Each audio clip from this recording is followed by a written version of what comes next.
Hello students, कैसे हैं आप सभी लोग। मैं हूं Pooja Singh and welcome back to my channel accounting master class. And this is the 34th lecture of our 1000 MCQ series.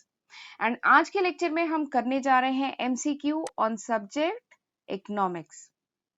इससे पहले हम लोग एमसीक्यू कर चुके हैं on different subjects like financial accounting, cost accounting, management accounting, financial management, stats. इन सारे ही सब्जेक्ट पे एमसीक्यू हम ऑलरेडी कर चुके हैं। मेरे 33 वीडियोस ऑलरेडी अपलोडेड है एमसीक्यूज में, जिसमें मैंने अप्रोक्सीमेटली 750 क्वेश्चन डिस्कस किए हैं, ठीक है, ऑन डिफरेंट सब्जेक्ट्स। और आज से हम स्टार्ट करने जा रहे हैं MCQ on economics, objective question on economics, right. और एक बात और कहना चाहती हूँ कि ये जो मैं एमसीक्यू कराती हूँ ये कॉमन टॉपिक्स पर है, ठीक है, जो इक्वली एप्लीकेबल है for all the competitive exams. अगर ये पर्टिकुलर सब्जेक्ट, अगर ये पर्टिकुलर टॉपिक आपके सिलेबस में है तो, ठीक है। तो चाहे आप पीजीटी कॉमर्स की प्रिपरेशन कर रहे हैं, चाहे आप यूजीसी नेट की प्रिपरेशन कर रहे हैं, चाहे आप असिस्टेंट अकाउंटेंट की प्रिपरेशन कर रहे हैं, ठीक है, या आप बीकॉम और बीबीए के स्टूडेंट हैं जिनके सिलेबस में इकोनॉमिक्स है और उनका एमसीक्यू बेस्ड एग्जाम होना है, या आप आरबीआई या किसी बैंक की तैयारी कर रहे हैं, ठीक है। अगर इकोनॉमिक्स सब्जेक्ट आपके सिलेबस में है देन दिस एमसीक्यू सीरीज, ये जो एमसीक्यू सीरीज है, ये जो एमसीक्यू के क्वेश्चन कराए जा रही है इकोनॉमिक्स के, ये आपके लिए हेल्पफुल है, ठीक है।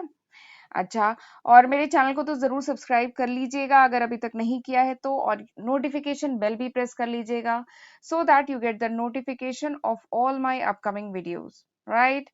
और लेक्चर ओवर होने के बाद आपको लगे कि आपने कुछ नया सीखा है, आपका कुछ कॉन्सेप्ट क्लियर हुआ है, आपने कुछ नॉलेज गेन की है, तो मेरे वीडियोस को लाइक करना भी मत भूलिएगा, ठीक है। और अपने फ्रेंड्स के साथ भी जरूर शेयर करिएगा ताकि वो भी इन वीडियो लेक्चर्स की मदद से पढ़ें, ठीक। और अगर आपको मेरे YouTube पर जितने भी अपलोडेड वीडियोस हैं उनके अगर नोट्स चाहिए in PDF form, then you can ping me on my Telegram ID. आप मुझे मेरी टेलीग्राम आईडी पे पिंग कर सकते हैं, ठीक है, जो आपको डिस्क्रिप्शन में मिल जाएगी। ओके, तो फिर चलिए हम आज का लेक्चर स्टार्ट करते हैं।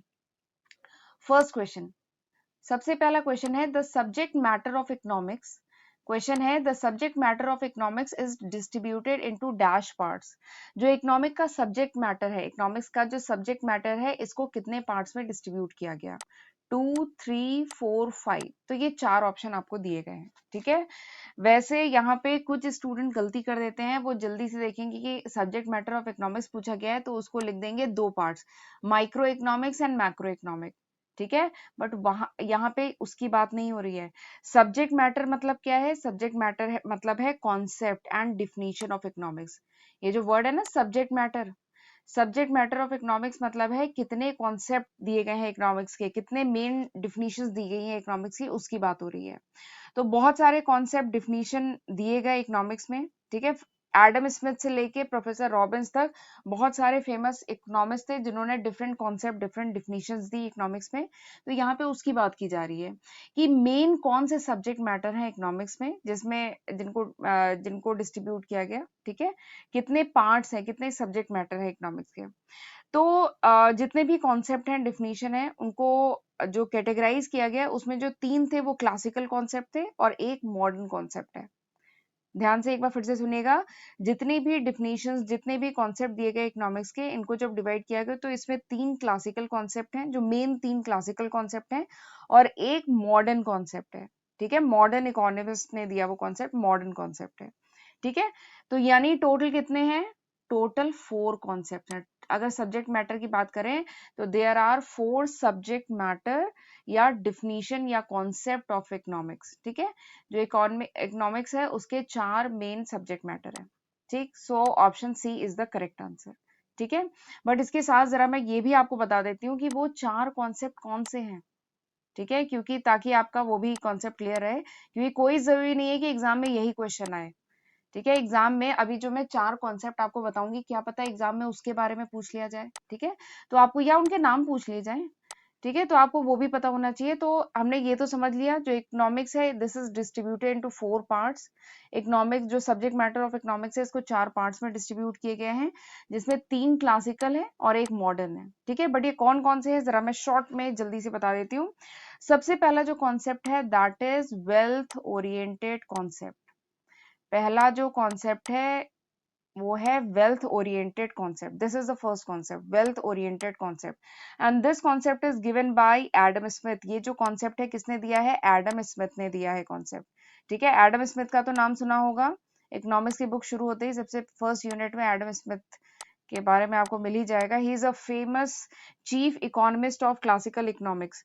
ये चीफ इकोनॉमिस्ट थे ऑफ क्लासिकल इकोनॉमिक्स के, एडम स्मिथ. इनके और इनके फॉलोवर के अकॉर्डिंग क्या है? Economics is the science of wealth. इन्होंने वेल्थ कॉन्सेप्ट दिया था. इनके अकॉर्डिंग क्या है? Economics is the science of wealth. ठीक है, और इन्होंने स्टडी किया था कि what is wealth in economics. Economics में वेल्थ क्या है, how wealth is earn, wealth को कैसे अर्न किया जा सकता है. ठीक है, and how it is distributed, how it is use. ठीक है, तो ये सब इस सब्जेक्ट मैटर की स्टडी इन्होंने की थी. ठीक है, इनके अकॉर्डिंग क्या था? Economics is the science of wealth.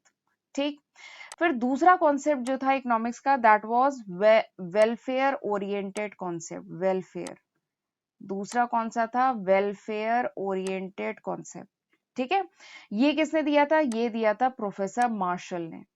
ये दिया था प्रोफेसर, शॉर्ट में बस बता रही हूँ, ये दिया था प्रोफेसर मार्शल ने. ठीक है, इन्होंने क्या कहा था? इन्होंने कहा था कि वेल्थ, इन्होंने वेलफेयर पे मतलब काम किया था. इन्होंने कहा था कि जो वेल्थ है, ठीक है, it is for man, the man is not for wealth. जो वेल्थ है वो मैन के लिए है, man is not for wealth. इंसान वेल्थ के लिए नहीं है. ठीक है, और इन्होंने वेलफेयर की स्टडी की थी, वेलफेयर कॉन्सेप्ट पे काम किया था. तो सेकंड जो कॉन्सेप्ट है इकोनॉमिक्स का, that is welfare oriented concept, and this is given by professor Marshall. ठीक, तीसरा जो कॉन्सेप्ट था, that is scarcity concept. Scarcity, scarcity मतलब कमी. ठीक है, अगला जो था तीसरा कॉन्सेप्ट था, that was scarcity oriented concept, and this is given bye, ये किसने दिया था? This is given by professor Robins. ये जो स्कैसिटी कॉन्सेप्ट था ये दिया था प्रोफेसर रॉबिन्स ने. ठीक है, हाँ, प्रोफेसर रॉबिन्स. ठीक, तो प्रोफेसर रॉबिन्स ने दिया था, और इन्होंने कहा था कि इकोनॉमिक्स में हम उन पर्सन की स्टडी करते हैं who are surrounded with the problem of selection. ठीक है, स्कैसिटी मतलब होता है कमी. तो इन्होंने कहा था इकोनॉमिक्स में we study the people who are surrounded with the problem of selection and limited resources.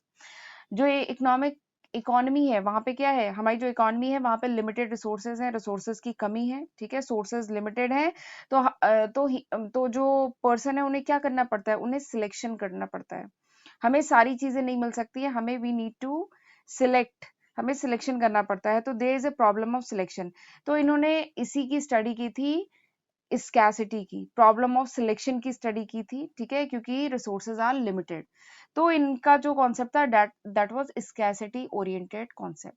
ठीक, फिर अब चौथा कॉन्सेप्ट, चौथा कॉन्सेप्ट क्या था? Growth oriented concept. चौथा कॉन्सेप्ट क्या था? Growth oriented concept. ठीक है, ये किसने दिया था? Modern economist. ठीक है, मॉडर्न इकोनॉमिस्ट ने ये कॉन्सेप्ट दिया था, ग्रोथ ओरिएंटेड कॉन्सेप्ट. ठीक है, मॉडर्न इकोनॉमिस्ट में किसने दिया था? Professor Samuelson. Professor Samuelson, professor Samuelson. ठीक है, इन्होंने इन्होंने और इनके कलीग्स ने ये कॉन्सेप्ट दिया था, ग्रोथ ओरिएंटेड कॉन्सेप्ट. और इन्होंने स्टडी की थी डिस्ट्रीब्यूशन ऑफ लिमिटेड रिसोर्सेज. जो हमारे लिमिटेड रिसोर्सेज है उनका डिस्ट्रीब्यूशन कैसे होना चाहिए, इकोनॉमिक डेवलपमेंट के बारे में स्टडी की थी. और इन्होंने जो कॉन्सेप्ट की स्टडी की थी उसको 5 डिवीजन में डिवाइड किया गया. कंजप्शन कैसे होना चाहिए, प्रोडक्शन कैसा होना चाहिए, इन्वेस्टमेंट कैसा होना चाहिए, डिस्ट्रीब्यूशन, पब्लिक फाइनेंस. तो इन सब टॉपिक की इन्होंने स्टडी की थी. ठीक है, तो अगर हम बात करें सब्जेक्ट मैटर ऑफ इकोनॉमिक्स, तो वो उसमें उसको 4 पार्ट्स में डिवाइड किया गया है. और ये जो अभी मैंने आपको 4 पार्ट बताया ना, ये बहुत ही इंपॉर्टेंट है. कोई जोई नहीं है कि क्वेश्चन ऐसे ही है, क्वेश्चन में इन 4 पार्ट्स के बारे में पूछा जा सकता है कि ये 4 पार्ट किसने दिए. वेल्थ, सबसे पहला है wealth concept. This is given by Adam Smith. इन्होंने कहा था कि economics is the science of wealth. दूसरा welfare concept. Welfare concept is given by professor Marshall. तीसरा scarcity concept. This is given by professor Robbins. And fourth one is growth concept. This is modern concept. This is given by professor Samuelson. ठीक है, तो ये 4 parts है. ठीक है, तो कौन सा ऑप्शन सही है? Option C is the correct answer. ठीक, चलिए अगला क्वेश्चन करते हैं. अगला क्वेश्चन क्या है कि the concept of consumer surplus was introduce in economics by. जो कॉन्सेप्ट था कंज्यूमर सरप्लस का इकोनॉमिक्स में, वो किसने इंट्रोड्यूस किया था? ये कॉन्सेप्ट किसने दिया था? Professor Robbins, professor Robbins, professor Samuelson, professor Adam Smith, professor Marshall. ठीक है, इन चारों में से किसने दिया था? तो अब क्वेश्चन 1 करने के बाद सबसे अच्छी बात यह है कि ये जो 4 साइंटिस्ट के नाम आपको यहाँ पे दिए गए हैं, इन साइंटिस्ट के नाम अब आप जानते हैं। These are the famous economist, ये सब फेमस इकोनॉमिस्ट हैं। अब क्वेश्चन 1 करने के बाद ऐसा नहीं है कि इन सब के नाम आप पहली बार सुन रहे हैं, आपने कभी सुना ही नहीं है। ठीक है, तो इन चारों में से किसने दिया था concept of consumer surplus? This is the question. ठीक है, तो सबसे पहले जरा ये समझ लेते हैं ये कंज्यूमर सरप्लस होता क्या है। तो थोड़ा सा बताती हूँ कंज्यूमर सरप्लस के बारे में। ये जो कंज्यूमर सरप्लस का कॉन्सेप्ट है ये सबसे पहले 1844 में दिया गया था to measure the social benefit of public goods.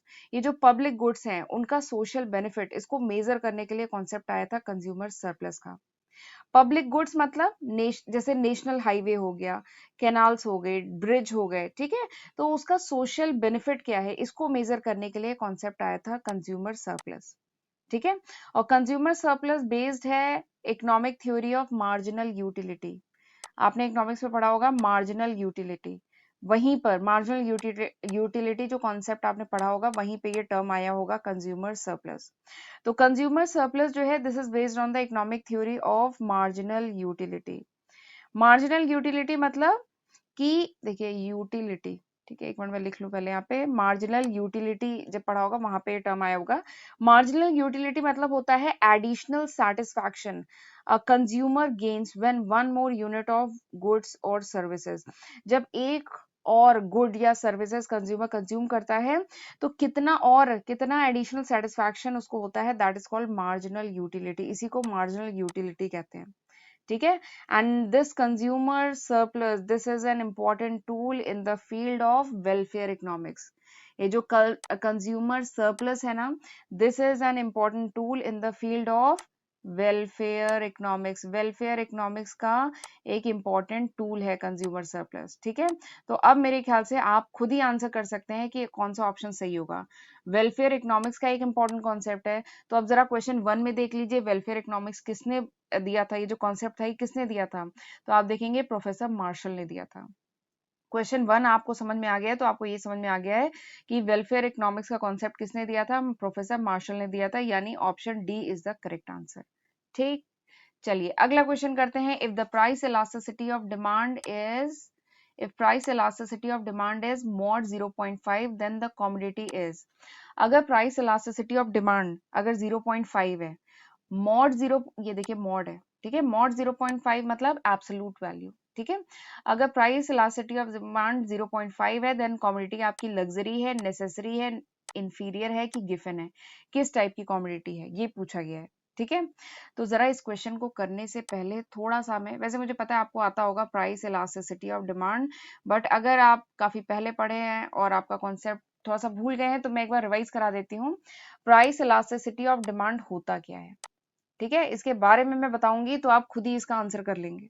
ठीक है, तो प्राइस इलास्टिसिटी ऑफ डिमांड, देखिए नाम क्या है, प्राइस इलास्टिसिटी ऑफ डिमांड, यानी अगर डिमांड वेरी करे, अगर प्रोडक्ट की सॉरी इसको अपोजिट करिए, अगर price of the product very करे, ठीक है, अगर हम प्राइस जो है प्रोडक्ट की उसको इंक्रीज करते हैं या डिक्रीज करते हैं तो what is the impact on the demand of the product, क्या इम्पैक्ट आता है डिमांड पे, this is called law, this is called price elasticity of demand. इसी को प्राइस इलास्टिसिटी ऑफ डिमांड कहते हैं और वही एक्सप्लेन किया गया है लॉ ऑफ डिमांड में। इकोनॉमिक्स की अगर हम बात करें बहुत इंपॉर्टेंट कॉन्सेप्ट है डिमांड एंड सप्लाई, उसी में हम law of demand and law of supply पढ़ते हैं। तो डिमांड का जो टॉपिक है उसी में से ये टॉपिक है price elasticity of demand.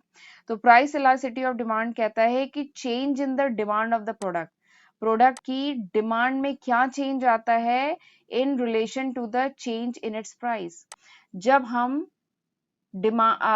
Price change करते हैं, किसी प्रोडक्ट की प्राइस चेंज करते हैं तो उसकी डिमांड में कितना चेंज आता है, this is price elasticity of demand. ठीक है, price elasticity of demand, PED से रिप्रेजेंट कर रही हूँ।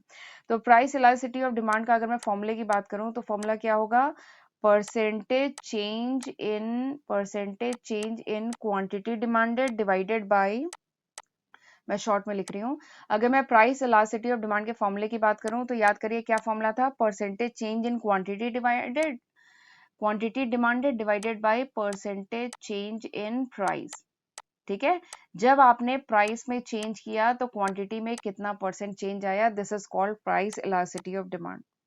ठीक है, and price elasticity of demand बहुत हेल्पफुल है to understand how the supply and demand changes when the price changes.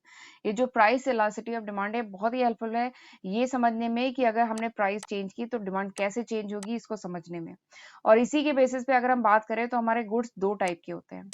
हमारे जो गुड्स होते हैं वो दो टाइप के होते हैं, कौन कौन से, एक होता है इनइलास्टिक गुड, ठीक है, एक होता है इनइलास्टिक गुड और एक होता है इलास्टिक गुड। तो मेरे ख्याल से आप बता सकते हैं इलास्टिक और इनइलास्टिक गुड क्या होता है। ठीक है, तो इलास्टिक गुड, पहले इलास्टिक गुड बताती हूँ। इलास्टिक गुड क्या होता है, वो गुड्स, देखिए इलास्टिक यानी बहुत फ्लेक्सिबल, इलास्टिक क्या होती है, बहुत फ्लेक्सिबल होती है। ठीक है, तो इलास्टिक गुड वो गुड्स होते हैं जिसमें जब हमने प्राइस चेंज की तो these goods causes substantial change in it's demand. Elastic goods वो गुड्स होते हैं जिनकी अगर हमने प्राइस चेंज कर दी, ठीक है, तो डिमांड में बहुत ज्यादा चेंज है, तो ऐसे गुड्स को कहते हैं इलास्टिक गुड। ठीक है, इनइलास्टिक गुड्स क्या होते हैं, इनइलास्टिक गुड वो गुड्स होते हैं जिनकी अगर हमने प्राइस चेंज की तो क्वांटिटी में बहुत ज्यादा चेंज रहा है, ये इतने ज्यादा फ्लेक्सिबल नहीं होते, तो उनमें क्वांटिटी में बहुत ज्यादा चेंज नहीं आता है, इनको इनइलास्टिक गुड कहते हैं। जैसे एग्जाम्पल के लिए जो जैसे फूड नेसेसरी गुड्स हैं, जैसे एग्जाम्पल के लिए फूड हुआ या फ्यूल हुआ, पेट्रोल हुआ, उसकी प्राइस बढ़ा भी दो तो भी क्या होगा, उसकी क्वांटिटी, उसकी जो क्वांटिटी डिमांडेड है उसमें तो ज्यादा अंतर नहीं आएगा ना। फूड तो नेसेसरी चीज है, ये तो चाहिए ही चाहिए, भले ही प्राइस बढ़ा देंगे तो भी फूड आइटम खरीदे जाएंगे, पेट्रोल गाड़ी में भरवाया ही जाएगा, तो उसे कहते हैं इनइलास्टिक गुड। ठीक है, तो अगर हम बात करें ये जो, अब चलिए से आपने मेन उस पे आ जाते हैं, तो ये जो प्राइस इलास्टिसिटी ऑफ डिमांड है, ठीक है, इसकी जो वैल्यू होती है इसके तीन केसेस हम बना सकते हैं। प्राइस इलास्टिसिटी ऑफ डिमांड की जो वैल्यू होती है उसमें हम तीन केसेस बना सकते हैं। सबसे पहला क्या हो सकता है, price elasticity of demand is greater than one, पहला केस ये हो सकता है। दूसरा केस क्या हो सकता है, price elasticity of demand is equals to one, दूसरा केस ये हो सकता है। तीसरा केस क्या हो सकता है, price elasticity of demand is less than one. ठीक है, प्राइस इलास्टिसिटी ऑफ डिमांड की अगर वैल्यू के बेसिस पे हम वो करें तो इसके तीन केसेस बन सकते हैं, this is greater than one, equals to one and less than one. ठीक, यहाँ पे अभी मैं तीनों बताऊंगी फिर उसके बाद आप आंसर करिएगा। ठीक है, तो प्राइस इलास्टिसिटी ऑफ डिमांड की वैल्यू अगर ग्रेटर देन वन है तो इसका क्या मतलब है, इसका मतलब क्या है, डिमांड इज वेरी इलास्टिक। इसका तो मतलब यही है ना कि डिमांड बहुत ही इलास्टिक है, यानी आपने प्राइस ग्रेटर देन वन आ रहा है, इसका मतलब आपने प्राइस थोड़ी सी चेंज की, क्वांटिटी में बहुत चेंज आया। क्यों, क्योंकि हम फॉर्मूला ये जानते हैं, अगर प्राइस इलास्टिसिटी और डिमांड की वैल्यू ग्रेटर देन वन है इसका मतलब क्या है, आपने का जो चेंज इन प्राइस है, आपने थोड़ा सा चेंज इन प्राइस किया बट क्वांटिटी जो डिमांडेड है उसमें ज्यादा चेंज आया, यानी प्रोडक्ट इज इलास्टिक। ठीक है, प्रोडक्ट क्या है, इलास्टिक है, तो ये तो केस वन हो गया। केस सेकंड क्या है, अगर प्राइस इलास्टिसिटी और डिमांड की वैल्यू वन के बराबर है, इसका मतलब क्या है, जितना आपने प्राइस में चेंज किया उतना आपका क्वांटिटी में चेंज आएगा। ठीक है, price change, quantity change at the same rate as price change, यानी क्वांटिटी डिमांडेड में उतना ही चेंज आएगा जितना आपने प्राइस चेंज किया। और अगर प्राइस इलास्टिसिटी और डिमांड अगर लेस देन वन है, इसका क्या मतलब है कि जो डिमांड है this is inelastic, demand inelastic है, यानी जो क्वांटिटी डिमांडेड है ये लेस रेट से चेंज होगा as compare to its price change, यानी आपने प्राइस चेंज किया लेकिन क्वांटिटी डिमांडेड में इतना चेंज नहीं आएगा। ठीक है, यहाँ पे जो प्रोडक्ट होता है वो इनइलास्टिक होता है और जो डिमांड है वो भी इनइलास्टिक है, यानी इतना चेंज नहीं होता है अगर प्राइस इलास्टिसिटी और डिमांड लेस देन वन है। ठीक है, तो अब आप बता सकते हैं मेरे ख्याल से आंसर क्या है, यहाँ पे क्या है, price elasticity of demand is less than one ना, यानी यहाँ पे केस थ्री है, price elasticity of demand less than one. अगर लेस देन वन है इसका मतलब क्या है, आपने प्राइस चेंज की लेकिन क्वांटिटी में इतना ज्यादा चेंज नहीं हुआ। तो ऐसे प्रोडक्ट कौन से होते हैं, ऐसे प्रोडक्ट नेसेसरी गुड्स होते हैं कि भले ही इनकी प्राइस बढ़ जाए बट क्वांटिटी में इतना ज्यादा चेंज नहीं आता है। जैसे एग्जांपल के लिए 2020 में पेट्रोल की प्राइस कितनी थी, 75 73 के आसपास थी, आज की डेट पे 2021 में पेट्रोल की प्राइस 100 रुपए हो गई है, अप्रोक्सीमेट चल बता रही हूँ, डिफरेंट सिटीज में डिफरेंट रेट होता है। ठीक है, तो आज की तारीख पे एवरेज रेट की बात करूं तो 100 रुपए के आसपास चल रहा है, पर क्या डिमांड कम हो गई पेट्रोल की, अगर जिसके पास गाड़ी है तो पेट्रोल तो भराना ही है, चलना ही है, ट्रांसपोर्ट की तो जरूरत है ही। ठीक है, तो ये क्या है, नेसेसरी गुड्स है, तो नेसेसरी गुड्स के केस में elasticity of demand is less than one, वो लेस देन वन होती है, तो यहाँ पे बताइए ऑप्शन कौन सा सही होगा, option B is the correct answer. ठीक, चलिए आगे बढ़ते हैं। अच्छा, ये एक वर्ड मुझे यहाँ पे दिख रहा है, गिफन गुड। गिफन गुड के बारे में तो आइडिया है ना आपको, गिफन गुड पे भी बहुत क्वेश्चन आते हैं, थोड़ा सा आपको ये कॉन्सेप्ट भी क्लियर होना चाहिए। बस थोड़ा सा एक लाइन बस बता देती हूँ गिफन गुड के बारे में। गिफन गुड जो होते हैं ना, वो गुड्स होते हैं which defies the standard consumer demand theory. आप demand theory, law of demand पढ़े होंगे, ठीक है? तो लॉ ऑफ डिमांड के अपोजिट चलता है ये गिफन गुड, बहुत खास बात है। इसीलिए इसको अलग से, इस पे बहुत क्वेश्चन आते हैं गिफन गुड के बारे में। तो गिफन गुड एक टाइप का गुड्स होता है, low income non luxury good होता है, जो अपोजिट चलता है, ठीक है? लॉ ऑफ डिमांड के अपोजिट चलता है। इसमें क्या होता है, प्राइस, इसमें क्या होता है कि ये इसकी जो डिमांड होती है, जो गिफन गुड होता है, इसकी जो डिमांड होती है, it rises when price rises. Price अगर बढ़ती है तो इस गुड की डिमांड बढ़ती है, ठीक है? और अगर प्राइस फॉल करे तो इस गुड्स की डिमांड क्या होती है, कम होती है। तो दिस इज गिवन गुड। तो ये थोड़ा सा इंपॉर्टेंट है, इस पे बहुत क्वेश्चन आते हैं, इसका भी ध्यान रखिएगा। चलिए अगला क्वेश्चन करते हैं। In the case of rare coin supply curve will be. जो रेयर कॉइन होते हैं, रेयर कॉइन मतलब वो कॉइन जो इजिली अवेलेबल नहीं है, पुराने जमाने के सिक्के, ठीक है? जो रेयर कॉइन्स है उन कॉइन के केस में सप्लाई कर्व कैसा होता है, ठीक है? तो थोड़ा सा मैं पहले सप्लाई कर्व बता देती हूँ कि सप्लाई कर्व कैसे बनाया जाता है, ठीक है? तो आप खुद ही इसका आंसर कर लेंगे। तो सबसे पहले सप्लाई कर्व जानने से पहले जरा हम लॉ ऑफ सप्लाई जान लेते हैं। लॉ ऑफ सप्लाई, आपने law of demand, law of supply पढ़ा होगा इकोनॉमिक्स में, मैंने बताया था बहुत इंपॉर्टेंट कॉन्सेप्ट है law of demand, law of supply. तो लॉ ऑफ सप्लाई क्या कहता है? लॉ ऑफ सप्लाई कहता है कि there is a positive relationship, there is a positive relationship between the base में pen, हाँ, there is a positive relationship between the price and the quantity supplied, इनके बीच में पॉजिटिव रिलेशनशिप है, ठीक है? लॉ ऑफ सप्लाई क्या कहता है कि there is a positive relationship between price and the quantity supplied. जो प्राइस ऑफ प्रोडक्ट है और जो क्वांटिटी सप्लाई है, इनके बीच में पॉजिटिव रिलेशनशिप है, ठीक है? इसका क्या मतलब है कि higher price leads to higher quantity supplied. अगर हायर प्राइस है प्रोडक्ट की तो मार्केट में सप्लाई भी उस प्रोडक्ट की ज्यादा हो जाती है, ठीक है? And lower price leads to lower quantity supply, ठीक है? और लॉ ऑफ सप्लाई में एक असम्पशन लेते हैं कि all the other factor which affect the supply are constant. जितने भी दूसरे फैक्टर हैं जो सप्लाई को इफेक्ट करते हैं वो सब कांस्टेंट है, ठीक है? ये असम्पशन लिया जाता है। तो अगर मैं सप्लाई कर्व की बात करूं, अगर मैं वाई एक्सिस पे शो करती हूँ क्वांटिटी और एक्स एक्सिस पे अगर मैं शो करती हूँ प्राइस, ठीक है? तो सप्लाई का कर्व बताइए कैसे बनेगा? तो अभी मैंने बताया कि there is a positive relationship, तो यानी सप्लाई का कर्व कुछ ऐसे बनेगा, ठीक है?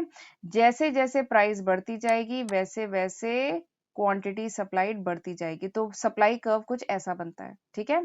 और याद है ना डिमांड कर्व कैसे बनाते थे? डिमांड कर्व ऐसा बनता था। क्वांटिटी अगर इस एक्सिस पे, एक्स एक्सिस पे, प्राइस इस एक्सिस पे है, तो डिमांड कर्व हमारा ऐसे बनता था।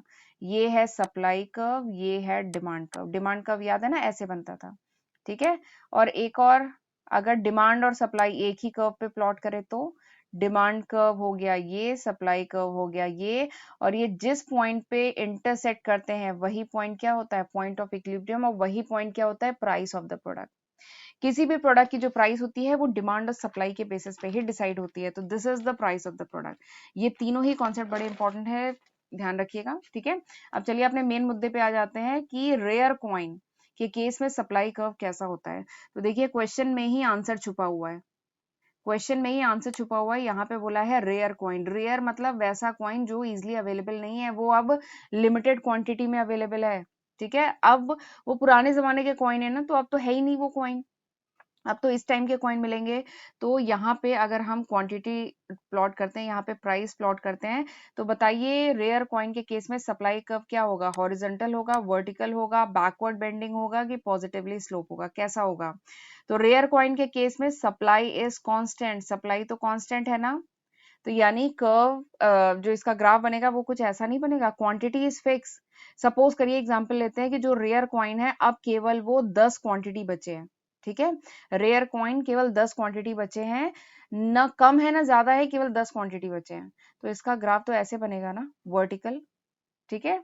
तो मेरे ख्याल से अब आपको आंसर मिल गया होगा। In case of rare coin जो ग्राफ होगा, सप्लाई कर्व होगा, that is option B, vertical. वो वर्टिकल होगा, ठीक है? क्यों? क्योंकि इनकी सप्लाई तो फिक्स है ना, ठीक है? और इनकी जीरो इलास्टिसिटी होती है। ठीक, चलिए अगला क्वेश्चन करते हैं कि when a price elasticity of demand, अगला है when price elasticity of demand is equals to 1, जब प्राइस इलास्टिसिटी ऑफ डिमांड अगर 1 के बराबर है तो डिमांड कर्व कैसा होगा। डिमांड कर्व क्या रेक्टेंगुलर हाइपरबोला होगा, parallel to horizontal axis, parallel to vertical axis, या नेगेटिवली स्लोप स्ट्रेट लाइन, क्या होगा। ठीक है, प्राइस इलास्टिसिटी ऑफ डिमांड अगर 1 के बराबर है तो क्या होगा। तो जब प्राइस इलास्टिसिटी ऑफ डिमांड 1 के बराबर है, ठीक है, अगर पीईडी, एक second, PED price elasticity of demand if this is equals to 1, तो जान लीजिए जो कर्व होगा that will be rectangular hyperbola, जो कर्व होगा वो रेक्टेंगुलर हाइपरबोला होगा। ठीक है, अच्छा प्राइस इलास्टिसिटी ऑफ डिमांड तो याद है ना, it is the percentage change in price, percentage change in quantity demanded divided by percentage change in price. ठीक है, और अगर ये जो प्राइस इलास्टिसिटी ऑफ डिमांड है, प्राइस इलास्टिसिटी ऑफ डिमांड है if this is equals to 1, अगर ये 1 के बराबर है इसका मतलब क्या है, परसेंटेज चेंज, चेंज को मैं इससे रिप्रेजेंट कर रही हूँ, percentage change in quantity demanded this is equals to percentage change in price. ठीक है, परसेंटेज चेंज इन प्राइस, तो this is the thing when, this is the concept when price elasticity of demand is 1, जब price elasticity of demand 1 के बराबर है तब जो percentage change in quantity demanded वो बराबर होता है परसेंटेज चेंज इन प्राइस के।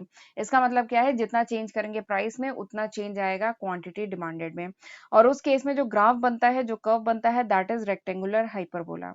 और अगर आपको रेक्टेंगुलर हाइपरबोला का कर्व कैसा होता है और रेक्टेंगुलर हाइपरबोला क्या होता है तो जान लीजिए, रेक्टेंगुलर हाइपरबोला का कर्व कुछ ऐसा होता है। ठीक है, अगर मैं यहाँ पे क्वांटिटी प्लॉट करूँ, यहाँ पे प्राइस को प्लॉट करूँ, ठीक है, तो कुछ ऐसा कर्व होता है, और इस कर्व का जो हर पॉइंट होता है, सबसे पहले तो जान लीजिए रेक्टेंगुलर हाइपरबोला क्या है।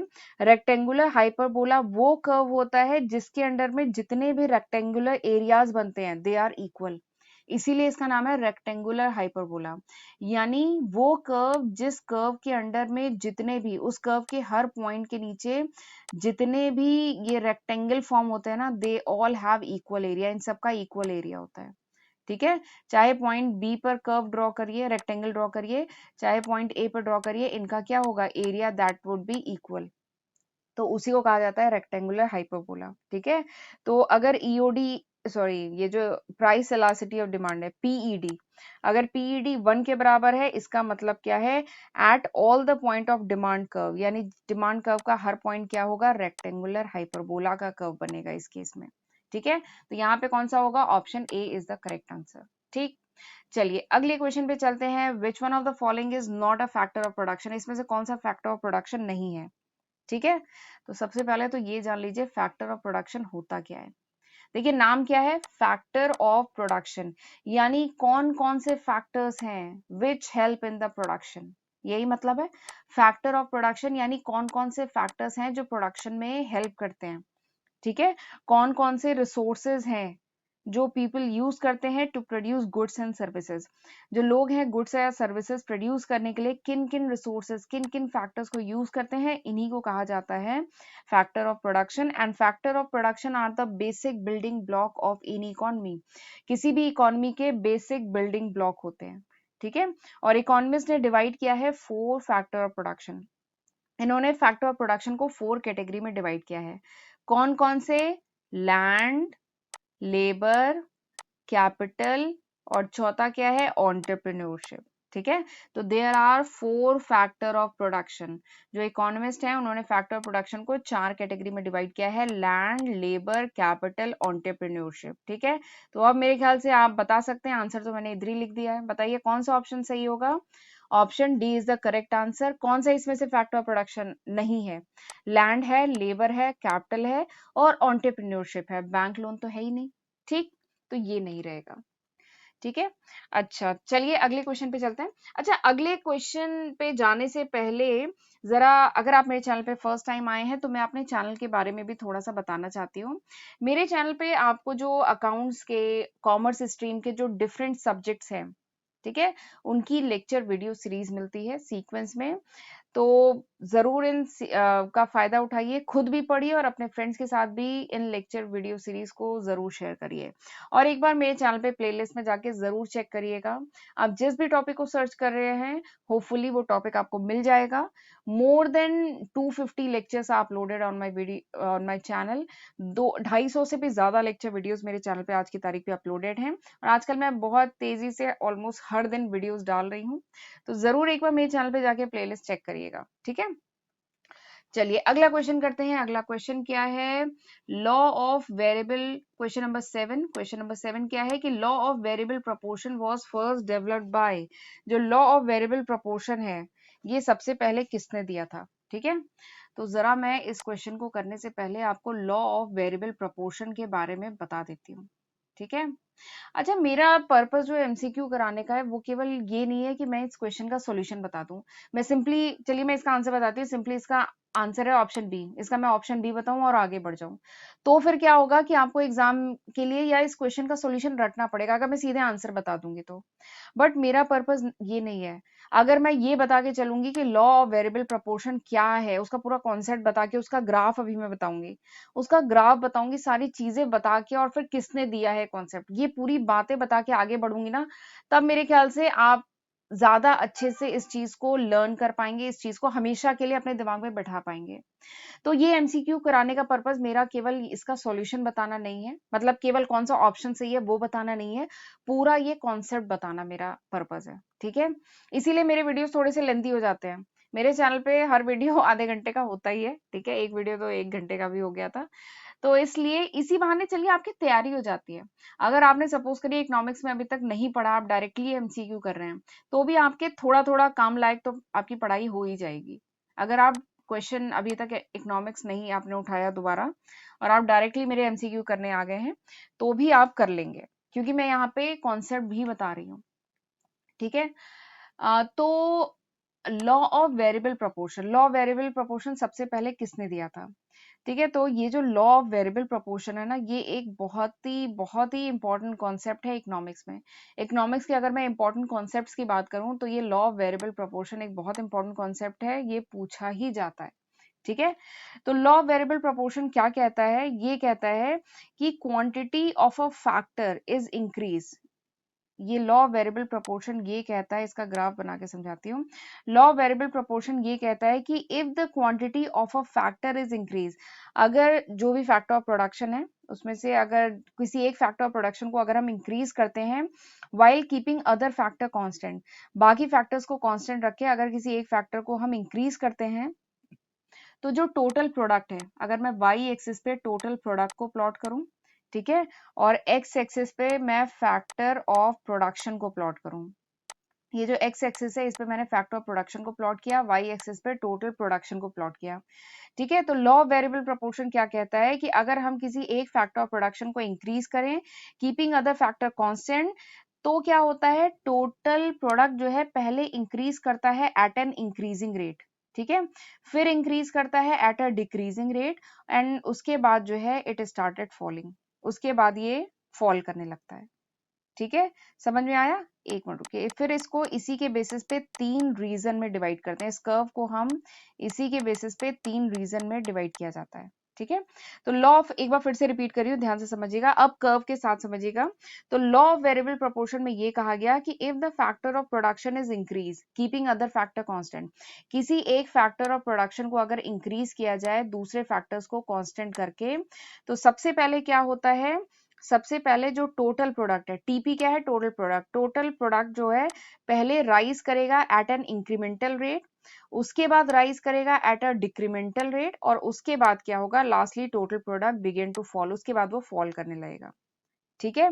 जैसे एग्जांपल के लिए सपोज करिए हमने एक्स एक्सिस पे एक factor of production labour plot किया है, ठीक है, और यहाँ मैंने प्लॉट किया 3 और यहाँ लिखा 6, तो इसका क्या मतलब है कि जब आप लेबर, आपने 0 से लेके 3 लेबर एम्प्लॉय किए प्रोडक्शन में, तो सबसे पहले तो प्रोडक्शन इंक्रीज होगा इंक्रीजिंग रेट से, उसके बाद आपने और लेबर एम्प्लॉय किए 4, 5 और 6 तक लेबर एम्प्लॉय किए, तो भी प्रोडक्शन इंक्रीज होगा लेकिन एट डिक्रीजिंग रेट से इंक्रीज होगा, ठीक है? बट अगर आपने 6 से ज्यादा लेबर एम्प्लॉय कर लिए, तो क्या होगा, आपने और लेबर आप एम्प्लॉय करते गए, आपने 6 से भी ज्यादा कर लिए, then the total production start falling, ये डिक्रीज होने लगेगा। ठीक है, तो यही है लॉ ऑफ वेरिएबल प्रोपोर्शन, बहुत इंपॉर्टेंट कॉन्सेप्ट है। ठीक है, इसमें 3 स्टेजेस होती हैं, स्टेज 1, स्टेज 2, स्टेज 3। अगर ये कॉन्सेप्ट आए तो ग्राफ जरूर बनाएं। ठीक है, ग्राफ से ही सारी चीजें एकदम क्लियर हो जाती हैं। और ये दिया किसने था, ये दिया था एल्फ्रेड मार्शल ने। ठीक है, ये कॉन्सेप्ट जो था, इसमें मेन कंट्रीब्यूशन 2 साइंटिस्ट का था, किनका, एल्फ्रेड मार्शल और सैमुअलसन। ठीक है, एल्फ्रेड मार्शल और सैमुअलसन, ये 2 साइंटिस्ट का इसमें मेन कंट्रीब्यूशन था। ठीक है, तो इस क्वेश्चन में देखिए, किसी इन दोनों में से किसी का नाम है, हाँ, इस क्वेश्चन में ऑप्शन बी प्रोफेसर मार्शल का नाम है, इनका पूरा नाम है एल्फ्रेड मार्शल, इन्होंने दिया था कॉन्सेप्ट। यहाँ पे सैमुअलसन का नाम नहीं लिखा है, बट उनका भी कॉन्ट्रीब्यूशन था। ठीक है, अगला क्वेश्चन करते हैं, which one of the following cost can never be zero, कौन सी ऐसी कॉस्ट है जो जीरो कभी नहीं हो सकती। ठीक है, 4 ऑप्शन है, average cost, fix cost, marginal cost, variable cost, कौन सी ऐसी कॉस्ट है जो जीरो नहीं हो सकती। तो चलिए मैं थोड़ा सा इन चारों कॉस्ट के बारे में बताती हूँ, इनका ग्राफ बताती हूँ। ठीक है, अच्छा, इकोनॉमिक्स में ग्राफ बना लो ना तो चीजें और अच्छे से क्लियर हो जाती हैं। तो थोड़ा सा, अगर आपका एग्जाम सब्जेक्टिव होने वाला है ना, तो एग्जाम में ग्राफ जरूर बनाइएगा। ठीक है, ऑब्जेक्टिव है तब तो सीधे आंसर की बात करेंगे, बट सब्जेक्टिव हो तो ग्राफ जरूर बनाइएगा। चलिए, तो मैं इनका ग्राफ अभी बताऊंगी। एवरेज कॉस्ट, इन चारों कॉस्ट के बारे में पहले बता देती हूँ। एवरेज कॉस्ट क्या होती है, एवरेज कॉस्ट को यूनिट कॉस्ट भी कहते हैं। हम जानते हैं एवरेज कॉस्ट क्या होता है, average cost is total cost divided by number of unit, यही है, number of unit. Average cost क्या होती है, total cost divided by number of units of goods. ठीक है, number of units of good, ये होती है एवरेज कॉस्ट। ठीक है, तो ये तो हमें समझ में आ गई। क्या ये जीरो, ऐसा भी हो सकता है कि एवरेज कॉस्ट जीरो कभी हो ही ना, ऐसा हो सकता है। तो चलिए देखते हैं, आगे बढ़ते हैं, पहला दूसरा देख लेते हैं, फिक्स कॉस्ट। सवाल क्या है, which one of the following cost can never become zero, जो जीरो कभी नहीं हो सकती। अच्छा, ठीक है, तो चलिए पहले क्या हुई, एवरेज कॉस्ट, ये तो हमने देख ली। एवरेज कॉस्ट क्या है, total cost divided by number of unit, this is average cost. और टोटल कॉस्ट क्या होती है, fix cost plus variable cost, this is total cost. ठीक, ये हो गया। अगली कॉस्ट कौन सी है, फिक्स कॉस्ट। तो जो फिक्स कॉस्ट होती है ना, इसका दूसरा नाम भी है, इसको इनडायरेक्ट कॉस्ट या ओवरहेड कॉस्ट भी कहते हैं। तो फिक्स कॉस्ट क्या होती है, वो cost which is independent of the level of goods या सर्विसेज प्रोड्यूस। ठीक है, यानी वो खर्चा जो होगा ही होगा। ठीक है, वो खर्चा जो इंडिपेंडेंट है, यानी वो खर्चा जो डिपेंड नहीं करता है लेवल ऑफ प्रोडक्शन पे। ठीक है, इसका क्या मतलब है कि कंपनी चाहे 1 यूनिट का प्रोडक्शन करे, चाहे 2 यूनिट का प्रोडक्शन करे, चाहे 5 यूनिट का प्रोडक्शन करे, those cost which remain fix, इसीलिए इसका नाम क्या है, फिक्स कॉस्ट। यानी वो खर्चा जो फिक्स रहे, which does not varies with the level of production, जो लेवल ऑफ प्रोडक्शन के साथ वेरी न करे, जो फिक्स रहे, उसको कहते हैं फिक्स कॉस्ट कंपनी में, but up to a particular level only. ठीक है, ये कंडीशन अप्लाइड है, अप टू पर्टिकुलर लेवल। तो कंपनी में चाहे 1 यूनिट का प्रोडक्शन हो, चाहे 2 यूनिट का हो, चाहे 5 यूनिट का हो, वो खर्चा जो फिक्स रहता है, that is called fix cost. ठीक है, वैसे कॉस्ट अकाउंटिंग में मैंने बहुत डिटेल में 23-24 लेक्चर में कॉस्ट पढ़ाया है, अगर आपको डिटेल देखनी है तो आप उधर देख सकते हैं। तो फिक्स कॉस्ट, जैसे एग्जांपल लेते हैं, सपोज करिए फैन, कंपनी फैन बना रही है। ठीक है, एग्जाम्पल है केवल, कंपनी में फैन बन रहा है, तो चाहे कंपनी 1 फैन बनाए तो भी 100 रुपए का खर्चा आएगा, कोई खर्चा है जो अगर 100 रुपए का आ रहा है, तो कंपनी 2 फैन बनाए तो भी 100 रुपए का खर्चा, 5 फैन बनाए तो भी 100 रुपए का खर्चा। ठीक है, तो इस टाइप की जो कॉस्ट होती है ना, which fix with the level of production, उसको कहते हैं फिक्स कॉस्ट। ठीक, अगला क्या है, वेरिएबल कॉस्ट। वेरिएबल कॉस्ट वो कॉस्ट होती है which changes with the level of production, यानी जैसे जैसे लेवल ऑफ प्रोडक्शन चेंज करेगा, जैसे जैसे आप प्रोडक्शन बढ़ाएंगे, वो खर्चा जो वेरी करता जाए। ठीक है, तो यानी वेरिएबल कॉस्ट है।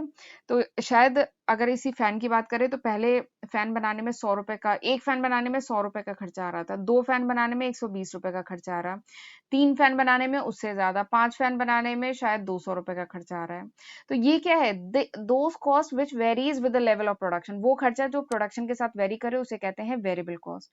ठीक, अगला क्या है, मार्जिनल कॉस्ट। देखिए नाम क्या है, मार्जिनल, मार्जिन वर्ड से बना है, मार्जिन मतलब 1, यानी मार्जिनल कॉस्ट क्या होती है, marginal cost is the additional cost incurred in the production of one more unit of good और सर्विसेज, यानी एक एडिशनल यूनिट बनाने में जो खर्चा आता है that is called marginal cost, उसी को मार्जिनल कॉस्ट कहते हैं। जैसे कंपनी ने एक यूनिट बनाया 100 रुपए का खर्चा आया, 2 यूनिट बनाया 120 रुपए का खर्चा आया। वैसे fix cost plus variable cost दोनों को मिला लीजिए, टोटल कॉस्ट के बारे में बात करते हैं। टोटल कॉस्ट कितनी हुई, 200 हो गई, और ये क्या हो गई, 220 हो गई। ठीक है, तो एक यूनिट कंपनी ने बनाया तो कितना खर्चा आया, 200 रुपए का, टोटल कॉस्ट कितनी आई, 200 रुपए। 2 यूनिट बनाया तो टोटल कॉस्ट कितनी आई, 220 रुपए आई। ठीक है, तो मार्जिनल कॉस्ट क्या कहता है कि चेंज इन टोटल कॉस्ट में कितना चेंज आया when one more additional unit is produce, जब कंपनी ने एक और यूनिट बनाया तो टोटल कॉस्ट में कितना चेंज आया, this is called marginal cost. तो कितना चेंज आया, 20 रुपए का चेंज आया ना, तो उसी को कहा जाता है मार्जिनल कॉस्ट। ठीक, और अब इनका थोड़ा सा ग्राफ बताती हूँ, फिर आप खुद आंसर करिए। ठीक है, इसका जो ग्राफ होता है वो ऐसे बनता है। अगर मैं इधर यूनिट प्लॉट करूं, एक्स एक्सिस पे नंबर ऑफ यूनिट प्लॉट करूं, और वाई एक्सिस पे अगर मैं कॉस्ट को प्लॉट करती हूँ, ठीक है, तो इसका ग्राफ कुछ ऐसे बनता है। ये एरिया क्या है, दिस इज फिक्स्ड कॉस्ट, ये क्या है, दिस इज फिक्स्ड कॉस्ट। क्यों फिक्स कॉस्ट, देखिए चाहे नंबर ऑफ यूनिट आप बढ़ाते जाइए, 1 2 3 4 नंबर ऑफ यूनिट बढ़ाते जाएंगे, लेकिन वो खर्चा जो फिक्स रहे, ये क्या है, ये वो खर्चा जो फिक्स रहे, that is called fix cost. जबकि ये वाला जो एरिया है ना, this area, this is called variable cost. ये एरिया वेरिएबल, में ग्राफ सही नहीं बन रहा है, this area is variable cost. यानी क्या है, जैसे जैसे लेवल ऑफ प्रोडक्शन बढ़ता जाएगा, ये क्या है, वेरिएबल कॉस्ट बढ़ती जाएगी। और जो ये एरिया है that is called total cost, ये टोटल कॉस्ट का एरिया है। ठीक है, तो ये तीनों वेरिएबल कॉस्ट, फिक्स्ड कॉस्ट और टोटल कॉस्ट का ग्राफ है। ठीक है, अब मेरे ख्याल से आप आंसर कर सकते हैं कौन सी कॉस्ट है जो जीरो कभी नहीं होगी। तो इस ग्राफ से ही समझ में आ रहा है फिक्स्ड कॉस्ट कभी भी जीरो नहीं होगी। ठीक है, this can never become zero. चाहे 1 यूनिट प्रोड्यूस करो, 2 यूनिट प्रोड्यूस करो, 3 यूनिट प्रोड्यूस करो, ठीक है, चाहे 0 यूनिट भी प्रोड्यूस करो, अभी प्रोडक्शन शुरू नहीं हुआ है, लेकिन कुछ फिक्स खर्चा तो करना पड़ेगा ना, फैक्ट्री सेटअप करनी पड़ेगी, फैक्ट्री सेट कर ली तो अब आप कुछ फैक्ट्री का रेंट जाने लगेगा।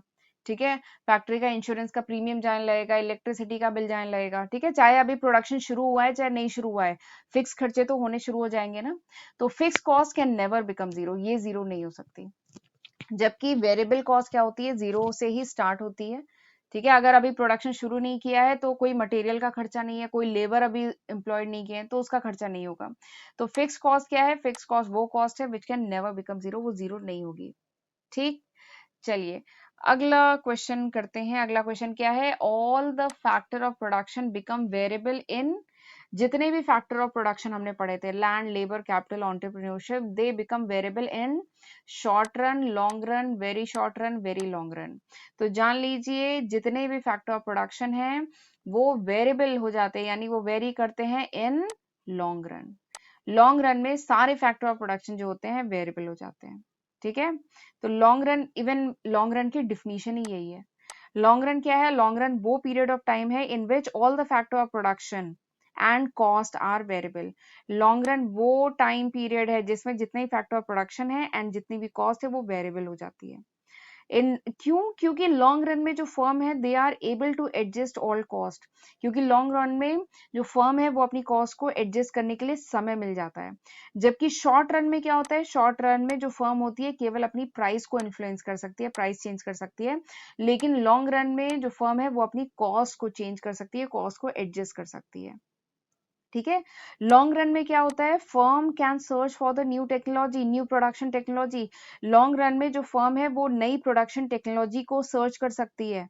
ठीक है, और फिर नई प्रोडक्शन, नई मोर एडवांस टेक्नोलॉजी को सर्च कर सकती है, जिससे क्या होगा, अब प्रोडक्शन हो पाएगा एट लोएस्ट कॉस्ट, यानी कम से कम कॉस्ट पे ज्यादा से ज्यादा प्रोडक्शन किया जा सकता है अगर एडवांस टेक्नोलॉजी यूज की जाए, बट उसके लिए समय चाहिए ना।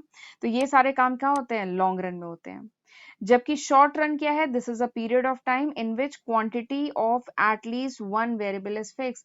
जबकि शॉर्ट रन में क्या होता है, केवल एक जो वेरिएबल है उसे फिक्स मतलब कर सकते हैं, बाकी जो जितने भी दूसरे इनपुट हैं, ठीक है, वो क्या होते हैं, वो वेरी करते हैं।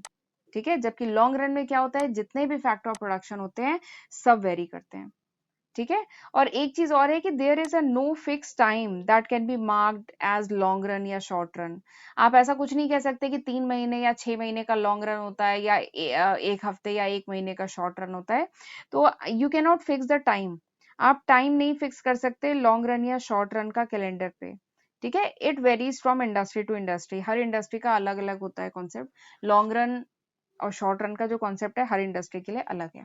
ठीक, चलिए अगला क्वेश्चन करते हैं। Marginal cost is defined as, marginal cost क्या होती है? तो मार्जिनल कॉस्ट तो मैंने अभी पिछले शायद 8th क्वेश्चन में बताया था कि marginal cost is the cost of producing one additional unit of good. एक additional unit, one additional unit produce करने में जो खर्चा आता है that is called marginal cost. ठीक है, जैसे एग्जांपल के लिए कंपनी अगर 10 फैन बना रही है तो खर्चा आ रहा है, टोटल कॉस्ट आ रही है 1000 रुपए। ठीक है, फिर कंपनी ने जब 11वां पंखा बनाया, फैन बनाया, तो खर्चा आया 1100 रुपए। ठीक है, तो कंपनी ने एक एडिशनल यूनिट बनाई तो टोटल कॉस्ट में कितना चेंज आया, this is called marginal cost. यही बताया था ना मैंने लास्ट क्वेश्चन में भी कि कंपनी ने एक एडिशनल यूनिट बनाई, 10 से 11वां पंखा बनवाया बनाया तो टोटल कॉस्ट में कितना चेंज आया, इसी को कहा जाता है मार्जिनल कॉस्ट। मार्जिन यानी वन, वन एडिशनल यूनिट बनाने में कितना खर्चा आया। ठीक है, तो मेरे ख्याल से अब आप ऑप्शन बता सकते हैं कौन सा सही है। 4 ऑप्शन दिए हैं, एक बार रीड कर लीजिएगा। आप पाएंगे कि option A is the correct answer. Option A correct answer है कि change in the total cost, total cost में कितना चेंज आता है due to one unit change in output. यानी एक यूनिट आउटपुट आपने चेंज किया, ठीक है, 10 से 11 पंखा किया तो कितना चेंज आया टोटल कॉस्ट में, यही होता है मार्जिनल कॉस्ट। यहाँ पे देखिए अगला जो ऑप्शन है यहाँ पे इनपुट कर दिया, तो बच्चे कंफ्यूज होके इनपुट पे कंफ्यूज हो सकते हैं, तो इसका ये नहीं है ऑप्शन। ठीक है, और ये दोनों तो है ही नहीं, तो option A is the correct answer. ठीक, तो चलिए this was the last question of this lecture, ये आज के लेक्चर का आखिरी क्वेश्चन था। एंड आई होप आज जो भी मैंने पढ़ाया है आपको अच्छे से समझ में आया होगा। वैसे अगर समझ में आया है तो प्लीज मुझे कमेंट सेक्शन में बताइएगा, और वीडियो को लाइक करके जरूर, और वीडियो को लाइक भी जरूर करिएगा। ठीक है, और फ्रेंड्स के साथ भी शेयर करिएगा ताकि वो भी पढ़े। ठीक है, तो चलिए फिर मिलते हैं अगले लेक्चर में। अब हम लोग करेंगे लगभग मेरा टारगेट है कि मैं 100 क्वेश्चन लगभग कराऊं इकोनॉमिक्स पे। तो अगले लेक्चर में भी हम लोग इकोनॉमिक्स के एमसीक्यू ही करेंगे, कुछ और क्वेश्चन करेंगे एमसीक्यू पे। ठीक है, तो चलिए फिर मिलते हैं अगले लेक्चर में, तब तक अपना ध्यान रखिएगा। God bless you.